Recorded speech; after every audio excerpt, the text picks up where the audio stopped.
할렐루야. 우리 하나님께서 이렇게 말씀하시죠.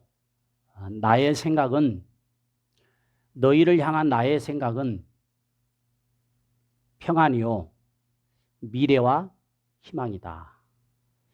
이 말씀이 오늘 우리의 심령 가운데, 삶 가운데, 그리고 가정에, 직장에, 사업장에 이루어지시기를 주님의 이름으로 축원합니다. 우리 함께 옆에 앞뒤에 보면서 함께 예배 드리겠서 기쁘고 감사합니다. 아멘.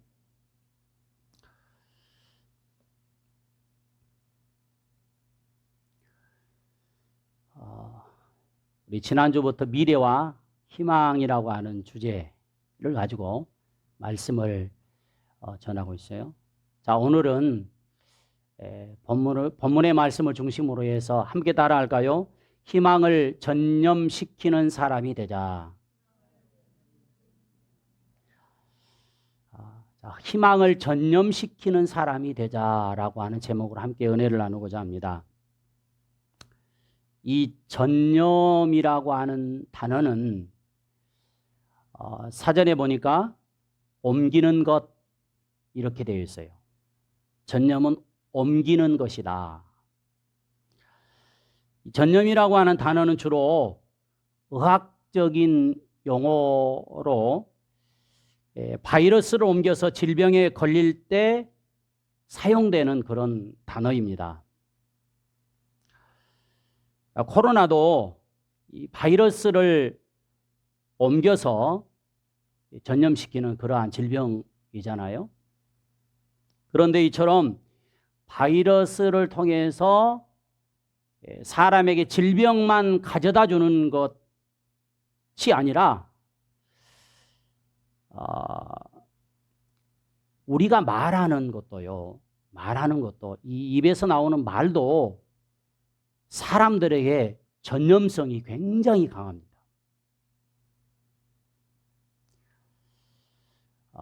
어디서 무슨 얘기를 딱 듣고 왔잖아요. 그러면 그게 잊어지는 것이 아니라 자꾸 머릿속에 맴돌면서 마음에 두게 돼 있어요. 그러면 또 그 말을 혼자 담고 있으면 또 다행인데 계속해서 옮겨가요. 옮겨가다 보면 이게 말이 되고 말로 인해서 상처를 받고 힘들게 하는 경우들이 있어요. 특히요, 우리 공동체에서 부정적인 말인 원망과 불평도 이게 전염이 됩니다. 또 반대로 반면에 희망도 전염이 돼요.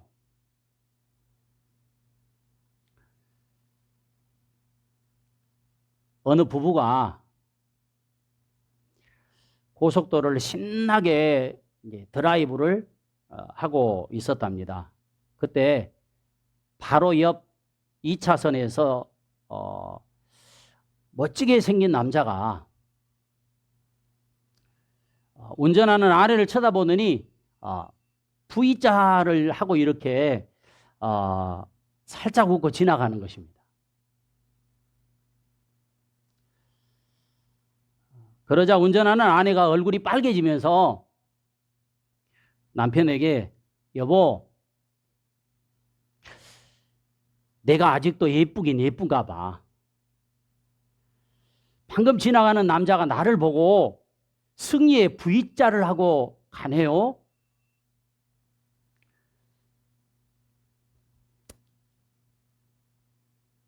얼마나 좋은 얘기입니까? 그런데 그 말을 듣고 있던 남편이 이렇게 얘기하는 것입니다.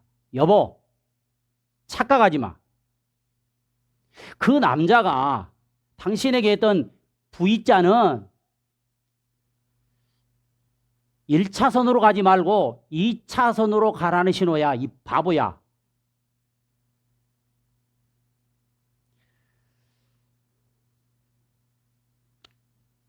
여러분, 이때 남편이 이렇게 말하지 않고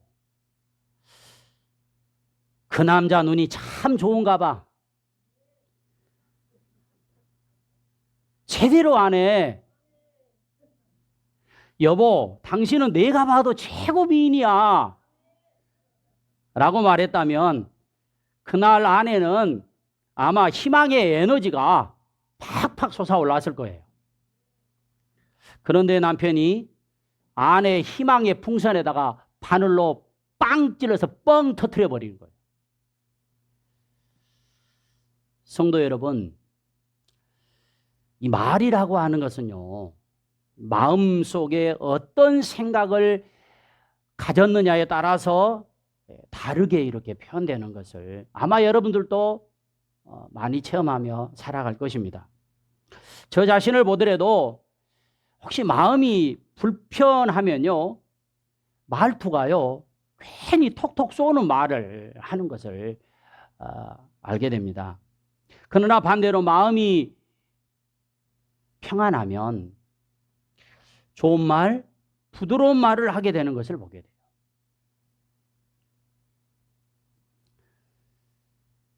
마음에요, 부정적인 생각으로 채워져 있으면 무슨 말이 나오겠어요? 부정적인 말이 나오게 되어 있습니다. 마음이 어두워져 있으면 한숨 짓고 낙심하고 자꾸 좌절하는 그러한 좌절시키는 말을 해요. 부드럽지 못한 말, 부정적인 말, 비난하는 말, 비판하는 말은요, 자신도 불행하게 하고요. 그리고 함께하는 사람들도 불행하게 할 수 있다는 거예요. 사랑하는 성도 여러분, 이 시간 한번 여러분의 말투를 한번 생각해 보십시오. 아니, 멀리 가지 말고 한 주간 나는 어떤 말을 하면서 살아왔는가? 부드럽지 못하고 부정적이며 비판적인 말을 내가 지금 하고 있나요? 그러면 지금 마음이 불편하다는 것입니다. 마음의 은혜가 떨어졌다는 거예요. 아니면 부드럽고 긍정적이고 희망을 주는 말을 하고 있다고 한다면 그 마음은 지금 평안하고 은혜가 있다는 것입니다. 여러분 한 주간 동안 여러분의 가족들에게 여러분 주변에 있는 사람들에게 어떤 말투로 하면서 살아오셨습니까? 바라기는 가족들 그리고 이웃에게 또 뭐 직장에서 만나는 사람들에게 희망의 에너지를 불어 넣어주는 그러한 말을 많이 할 수 있기를 주의 이름으로 축복합니다.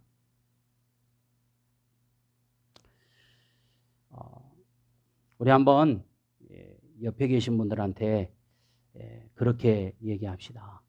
당신은 희망입니다.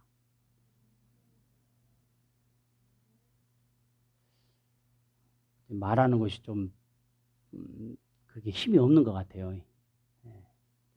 다시 한번 우리 함께 희망이 됩시다. 아멘. 여러분 매주 제가 주보에 이렇게 글을 실리잖아요. 여러분 그 글 읽어보시나요? 글을 읽어보면 참 의미가 있어요. 자, 이 주보에 실린 글도 보니까 장점을 보는 사람, 이 칭찬 한마디가요 사람을 완전히 바꿔버린다는 것입니다. 민수기 14장 28절에 보니까 하나님이 이렇게 말씀하시네요. 한번 같이 우리 읽어볼까요? 민수기 14장 28절입니다. 시작. 그들에게 이르기를 여호와의 말씀에 내 삶을 두고 맹세하노니 너희 말이 내 귀에 들리는 대로 내가 너에게 행하리니. 그러니까 우리가 어떤 말을 하잖아요. 그러면 하나님을 향해서 그 말을 하나님이 듣고 그 말대로 행하신다는 것입니다. 내가 희망의 말을 하면 하나님은 희망을 이루어 주시는 하나님이신 줄로 믿습니다. 그런데 자꾸 부정적이고 비난하고 비판하는 말을 하잖아요. 그러면 하나님은 그 우리의 말을 듣고 계신다는 것입니다. 그래서 그 말대로 해주겠다.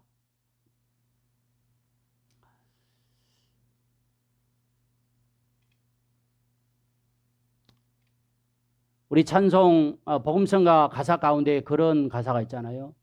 격려의 말 한마디 새 소망 심어주고 지혜의 말 한마디 인격의 향기입니다. 아멘. 가장 아름다운 말이 뭐라고요? 미고 사추. 미안해요. 고마워요. 사랑해요. 그리고 당신을 축복합니다. 이제 우리는 예수님을 구주로 믿는 사람들로 부정적인 원망과 불평을 가족들, 이웃에게 전념시키는 그러한 사람이 아니라 희망을 전념시키는 그러한 사람이 돼야 될 줄로 믿습니다. 하나님은 우리가 이런 사람 되기를 바라는 줄로 믿습니다. 하나님께서는 오늘 우리가 그러면 어떤 희망의 말을 전념시키는 사람이 되기를 원하실까요? 오늘 또 말씀을 들으면서 깨닫는 은혜가 임하고 또 희망을 전념시키는 사람으로 살아가는 결단이 있는 시간이 되시기를 주의 이름으로 축원합니다. 자, 먼저 하나님은 한번 따라하겠습니다. 낫게 하시고 싸매 주시는, 여러분, 하나님은 낫게 하시고 싸매 주시는 희망을 전념시키는 사람이 되기를 원합니다. 안 돼. 치료할 수 없어. 낫게 할 수 없어. 이게 아니라 하나님은 낫게 하시고 하나님은 싸매 주시는 하나님이다 라고 하는 것을 우리 자신에게도 자꾸 얘기하고요. 우리 자신도 그렇게 고백하고요. 이웃에게 그렇게 얘기하셔야 됩니다. 하나님이 낫게 하실 거야. 하나님이 싸매 주실 거야. 오늘 1절의 말씀 함께 우리 다시 한번 읽겠습니다. 1절입니다. 자, 시작. 오라 우리가 여호와께로 돌아가자. 여호와께서 우리를 찢으셨으나 도로 낫게 하실 것이요 우리를 치셨으나 싸매어 주실 것임이니라. 자, 하나님이 오늘 호세아 선지자를 통해서 하신 말씀이 나는 이런 사람이다. 나는 이런 하나님이다. 도로 낫게 하시는 또 싸매 주시는 하나님이다. 자, 여러분 이 말씀을 달리 표현한다면 하나님은요 치료하시는 하나님이신 줄로 믿습니다. 여러분 호세아 선지자가 활동했던 당시 시대적 상황은요 굉장히 절망적인 상황이었습니다. 오늘 우리가 살아가는 시대도 너무 힘들고 어려운 시대라고 얘기하잖아요.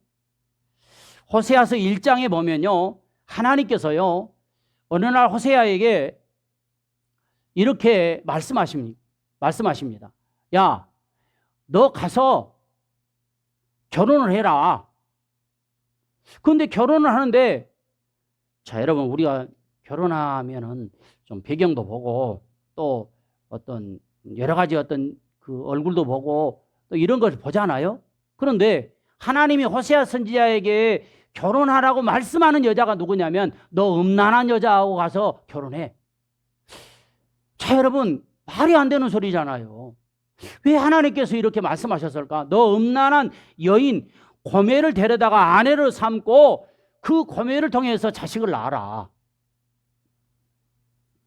현대어 성경에는요 이 음란한 여자라고 되어 있는데 현대어 성경에는 뭐냐면 창녀라고 되어 있습니다. 그러니까 하나님께서 너 창녀 고멜과 지금 결혼해. 그리고 그 창녀를 통해서 아이를 낳아라. 여러분 어떤 부모가 자식이 이런 여인과 결혼하기를 바라는 부모가 어디 있겠습니까? 그런데 하나님이 그렇게 말씀하시는 거예요. 그래 호세아 선지자는 하나님 무슨 말씀하십니까? 말도 안 되는 소리 그만하십시오. 나 그렇게 할 수 없습니다. 이렇게 말하는 것이 아니라 하나님이 그렇게 말씀하시니까 호세아 선지자는 말씀에 순종하여 그대로요 창녀인 고멜을 데려다가 아내로 삼았어요. 여러분 우리 같으면 어떠했겠습니까? 그렇게 할 수 있었을까요?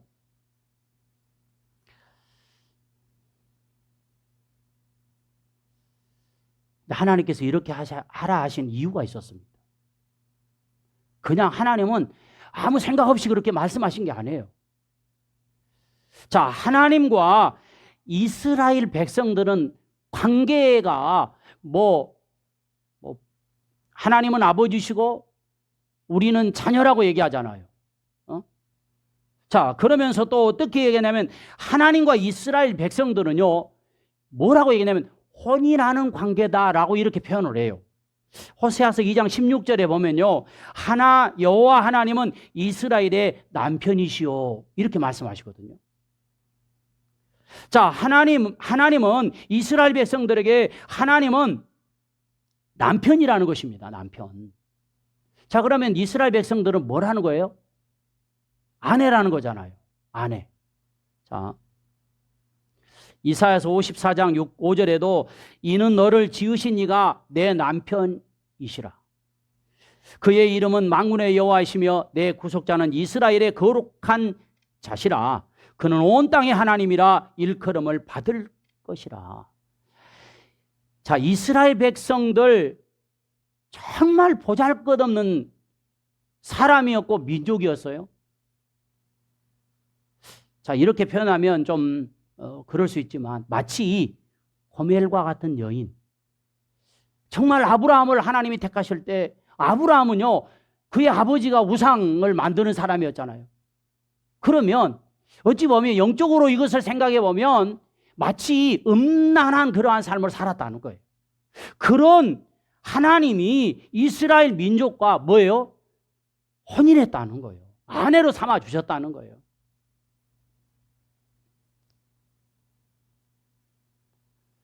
자, 오늘 우리도 마찬가지예요. 보잘것없는 죄로 말미암아 죽었던 우리, 그냥 내버려 두면요, 우리는 죄악 가운데 살다가 멸망으로 끝날 사람들이었습니다. 그런 우리를 예수님이 뭐라고 말씀합니까? 너희를 내가 신부로 삼아주겠다. 여러분, 이것이 가장 복되고 가장 좋은 소식인 복음인 줄로 믿습니다. 호세아 선지자 고멜과 결혼하여 자녀를 낳았는데요. 진짜 자녀를 낳았는데요. 자녀 세 사람의 이름을 하나님이 지어주셔요. 자, 그 자녀의 이름을 보면 우리가 하나님이 왜 이 음란한 여자와 결혼해서 자식을 낳아라 했는지를 알게 돼요. 자, 여러분 말씀해 보면 첫째 아들의 이름이 뭐냐면 이스르엘이라고 이름을 지으라고 하나님이 직접 말씀해 주셨어요. 이스르엘. 자, 그 이름의 뜻이 뭐냐면 하나님께서 흩으셨다, 그런 뜻입니다. 둘째 딸을 낳았는데요. 그 이름을 로후하마라고 이렇게 지으라고 얘기합니다. 이 로후하마라고 하는 것은 긍휼을 받지 못한다, 그런 뜻이에요. 자, 막내 셋째 아들의 이름은 로함미라고 짓게 했습니다. 이게 뭐냐면 한번 따라가요. 내 백성이 아니다. 자, 하나님께서 왜 이렇게 말씀하셨을까요? 호세아 선지자의 자녀들의 이름을 종합해서 생각해 보십시오. 자, 하나님께서 흩으셔서 긍휼을 받지 못하게 하시고 마침내 뭐라고 하냐면 너는 내 백성이 아니야 라고 이렇게 선포하고 계신 것입니다. 여러분, 이보다 불행이 어디 있습니까? 호세아 선지자가 활동했던 시대는요, 이스라엘이 남북으로 분열되어 있었어요. 남쪽 유다와 북쪽 이스라엘. 자, 당시 호세아 선지자는 북쪽 이스라엘에서 선지자로 활동했는데 그때 북이스라엘 왕이 누구였냐면 여로보암 2세였습니다.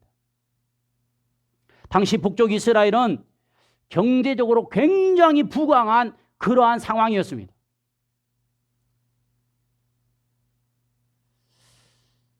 또 물질이 풍요한 때였어요.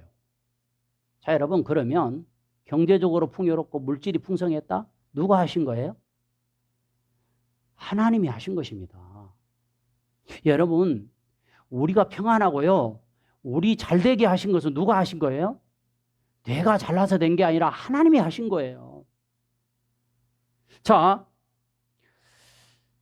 그런데 그들 스스로 된 것처럼 교만하여서요, 하나님을 섬기지 않습니다. 그들은요, 호세아서 2장 8절에 보니까요, 곡식과 새, 같이 읽어볼게요. 자, 호세아서 2장 8절입니다. 시작. 곡식과 새 포도주와 기름은 내가 그에게 준 것이요. 누가 줬다고요? 하나님이 주신 것이라는 거예요. 그런데 보세요. 그들이 바알을 위해서 쓴 은과 금도 내가 그에게 더하여 준 것이거늘 그가 알지 못하고 있었다는 것입니다. 은도 금도 뭐예요? 곡식과 새 포도주 기름도 다 하나님이 주신 거예요. 그런데 이 사실을 알지 못하고 바알에게 바치는 거예요. 하나님을 섬기지 않고 하나님을 의지하지 않고 오히려 바알 우상을 섬기면서 물질을 의지했다는 것입니다. 물질이 풍요해지자요, 그들은 어디에 눈을 돌리냐면 향락에 눈을 돌리기 시작합니다. 여러분, 다 그렇지는 않지만 돈 많은 사람들 어떻습니까? 자꾸 육신을 즐겁게 하려고 거기에 눈을 돌려요. 이 향락에 빠지게 되는 것을 볼 수가 있어요. 그리고 성적으로 타락합니다. 자, 여러분, 호세아서를 짧지만 집에 가서 읽어보시면 이 당시의 상황이 어떠했는지를 어느 정도 이해할 수 있습니다. 자, 신앙적으로 볼 때 이스라엘은 온몸이 암세포가 지배하는 것 같은 아주 절망적인 그런 상황이었다는 것입니다. 그래서 하나님은요, 호세아서 5장 14절에 이렇게 말씀합니다. 내가 사자처럼 너를 움켜가겠다. 사자처럼 움켜가겠다. 자, 여러분, 하나님의 은혜를 알지 못하고 하나님의 은혜에 감사하지 못하고요, 그렇게 살아가는 이스라엘 백성들 하나님은 그래도 아주 버리지 아니하고요, 어떻게 하든지 간에 깨닫게 하시려는 사랑의 하나님이셨습니다. 그런데 이런 절망적인 상황에 하나님은 또 호세아 선지자에게 오늘 본문 6장에 들어오면서 희망을 말씀하고 계시네요. 희망을 말씀하고 계셔요. 자, 다시 보세요. 하나님께서 우리를 뭐 했으나? 찢으셨으나. 하나님이 우리를 징계하셨으나 도로 낫게 하실 것이고 우리를 치셨으나 싸매어 주실 것이니라. 자, 여러분,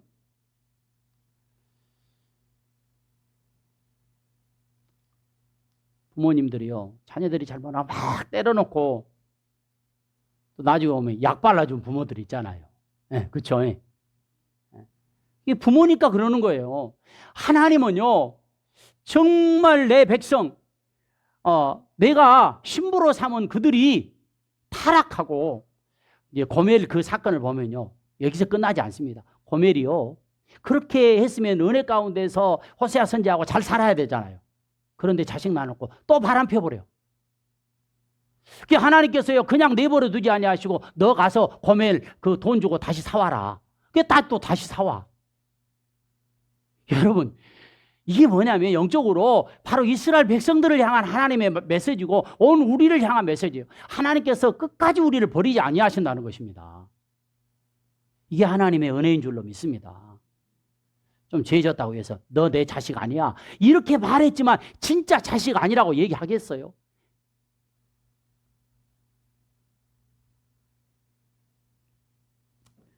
하나님은 징계하셨으나 도로 낫게 하실 것이고 치셨지만 싸매어 주시는 하나님, 사랑의 하나님인 줄로 믿습니다. 그런데 여기 한 가지 조건이 있네요. 굉장히 중요합니다. 5장 마지막 절인 15절에 보세요. 뭐라고 하냐면 죄를 뉘우치고 하나님의 얼굴을 구하기까지. 죄를 뉘우치고 하나님의 얼굴을 구하기까지. 여러분, 또 6장에 들어서 뭐라면 오라 우리가 여호와께 돌아가자 그랬어요. 죄를 뉘우치고 하나님께 돌아가면 뭐예요? 도로 낫게 하실 것이고 싸매 주시는 하나님인 줄로 믿습니다. 여러분, 이 희망의 말씀은 사람과 사람의 입을 통해서 이스라엘 전역으로 아마 퍼져나갔을 것입니다. 여러분, 오늘 우리가 사는 이 시대를 사람들은 절망의 시대라고 말합니다. 그러나 아무리 시대가 절망적이라도 하나님께 얼굴을 구하고 하나님께로 돌아가면 하나님께서 고쳐주십니다. 아멘. 하나님께서 돌아 낫게 해주십니다. 하나님께서 싸매주신다는 거예요.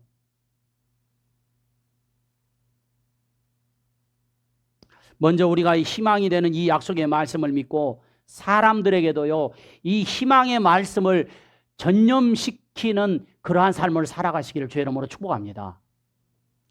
두 번째, 하나님은요, 살리시며 일으켜 세워주시는 분이라는 것입니다. 한번 따라할까요? 하나님은 살리시고 일으켜 세워주시는 분이다.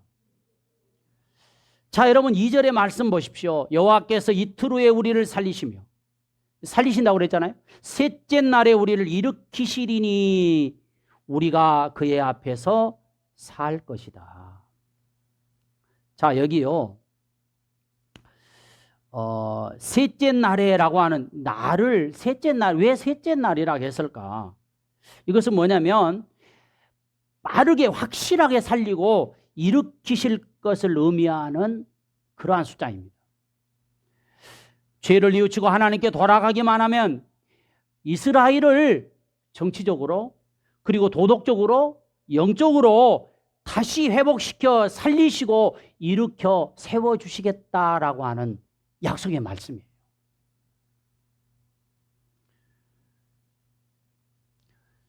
여러분, 사람이 두려워하는 것이 많죠.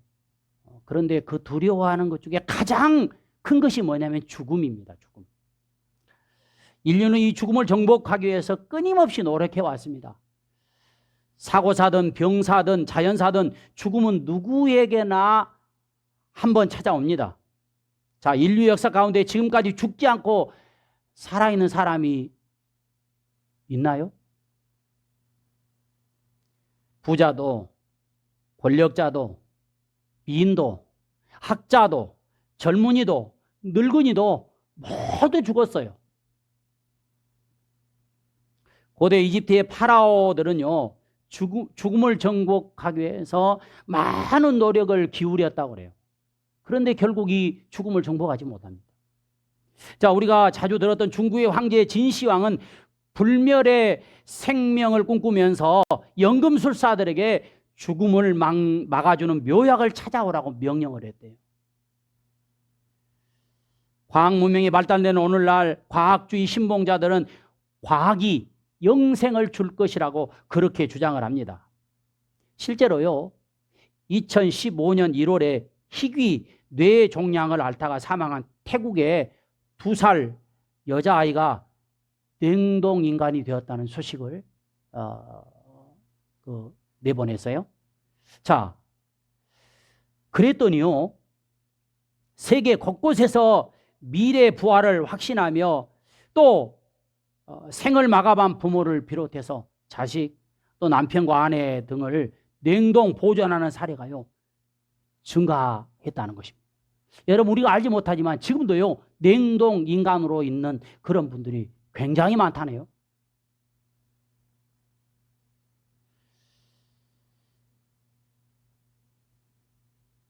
그러나 생명을 주관하시는 하나님은 분명하게 우리에게 이렇게 말씀합니다. 히브리서 9장 27절에 한 번 죽은 것은 뭐라고요? 사람에게 정하신 것입니다. 아무리 냉동인간 해봤자 사람은 죽어요. 한 번은 반드시 죽게 되어 있습니다. 그러나 세상 사람들은 그 죽음이 끝이다, 아니면 뭐 좋은 데로 가겠지, 이렇게 막연하게 생각하지만 우리는요 그렇게 생각하지 않습니다. 하나님의 말씀을 믿는 사람들이에요. 아무리 과학이 발달하고 아무리 의학이 발달해도 사람의 절망적인 죽음의 문제를 해결할 수 없어요. 세상에서 어떻게 살든 사람들은 지금까지 인류가 극복하지 못한 최대의 적은 뭐냐? 죽음입니다. 그럼 이 절망을 무엇으로 우리가 이겨낼 수 있을까요?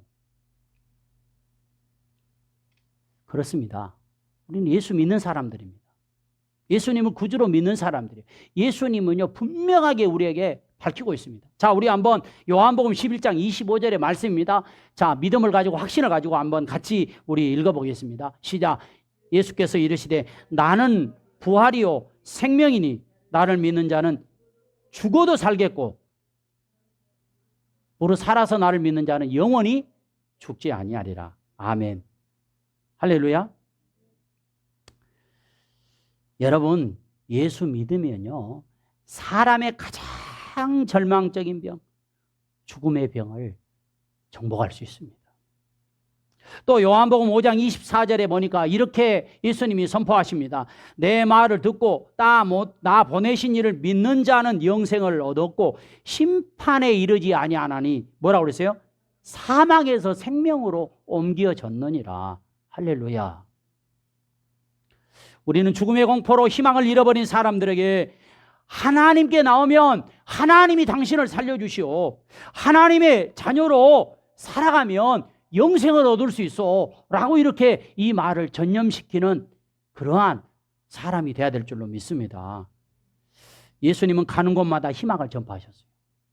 예수님께 나오면 질병이 치유되고 삶의 질이 회복된다는 것입니다. 예수님께 나오면요, 죽어도 살고 살아서 믿는 자는 영생을 얻는다는 것입니다. 실제요, 예수님 앞에 나오니까 죽은 나사로가 살아났어요. 결국 죽었지만, 또 마가복음 5장에 보니까 나인성 과부의 아들이 죽어서요, 관에 담겨서 나가는데 예수님이 그 행렬을 멈추시고 그 청년을 향해서 살려냈습니다. 마가복음 5장 35절에 회당장 야이로의 딸이 살아났어요. 자, 예수님의 소식을 듣고 수많은 사람들이 살아났고 질병에서 치유받았습니다. 우리 하나님께 나오면 살려주시고 일으켜주시는 예수님을 만날 수 있습니다. 우리는 죽음으로 절망하는 세상을 향해 하나님께 나와서 예수님을 구주로 믿으면 우리 하나님이 살려주시고 일으켜 세워주신다는 희망을 전념시키는 그러한 사람이 되시기를 주의 이름으로 축복합니다. 마지막 세 번째로, 하나님은요, 한번 따라갈까요? 풍성케 해주시는 하나님. 하나님은 풍성케 해주시는 하나님을 전념시키는 사람이 돼. 오늘 3절의 말씀에 보니까 뭐라 합니까? 그러므로 우리가 여호와를 알자. 힘써 여호와를 알자. 자, 여기 그러므로라고 하는 말씀 있잖아요. 이 그러므로라고 하는 단어는 앞에 문장을 이어주는 말이기 때문에 이스라엘 백성들이 하나님을 저버리고 바알 우상을 섬기면서 의지할 때 하나님이 치셨습니다. 징계하셨습니다. 그러나 그들이 죄를 뉘우치고 돌아오면 낫게 하시고 싸매 주시고 살려주시고 일으켜 세워주신다는 거예요. 그러므로 힘써 여호와를 알자. 여러분, 이 하나님을 아시기를 주의 이름으로 축복합니다. 안다라고 하는 것은 머리로만 아는 것이 아니라 알고 믿는다는 것입니다. 그러면서 3절 이어지는 말씀 보십시오. 하나님은 어떤 하나님이라고 말씀합니까? 새벽빛같이 어김없나니. 자, 어김없다라고 하는 것은 이것은 뭡니까? 틀림없다는 것입니다. 밤이 깊어질 때 보면 다시는 새벽이 올 것 같지 않습니다. 그러나 안 올 것 같지만 결국은 새벽빛은 일정하게 오게 됩니다. 그러므로 우리의 삶에 또 그리고 가정에 어둠이 찾아오면 그 어둠만 보지 말고 여러분, 틀림없이 새벽빛같이 임하신다는 하나님께 희망을 두고 기다리면서 반드시 삶에 가정에 하나님의 역사를 체험할 수 있기를 주의 이름으로 축복합니다. 여러분, 이 코로나도 반드시 지나가게 되어 있어요. 그리고 이어지는 말씀 보십시오. 땅을 적시는 늦은 비를 주시는 하나님이라고 말씀하잖아요. 자, 여기 땅을 적시는 늦은 비는요, 추수하기 전 3, 4월 중에 내리는 봄비로서 더욱 풍성한 곡식을 수확하는데 가장 중요한 비입니다.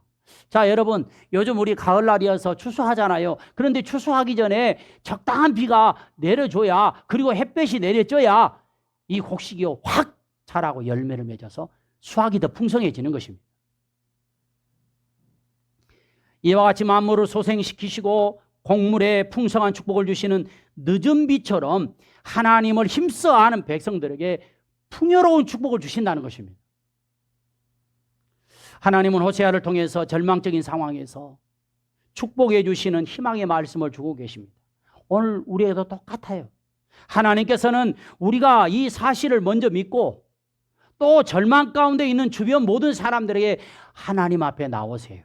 하나님 앞에 나오세요. 하나님 앞에 나오면 축복의 문이 열린다는 희망의 소식을 우리를 통해서 전염시키시기를 원하시는 것입니다. 진정한 축복은 하나님께 나올 때 있다라고 하는 사실을 전염시키는 우리 모두가 되시기를 주의 이름으로 축복합니다. 사랑하는 성도 여러분, 기쁨도 전염되고요, 슬픔도 전염됩니다. 열정도 전염됩니다. 행복도 전염됩니다. 희망도 전염됩니다. 우리 성도들은 만나는 사람들에게 하나님은 낫게 하시고 하나님은 싸매 주신다. 하나님은 살려주신다. 하나님은 일으켜 세워주신다. 하나님은 풍성케 해주신다. 이 사실을 먼저 우리가 믿고요.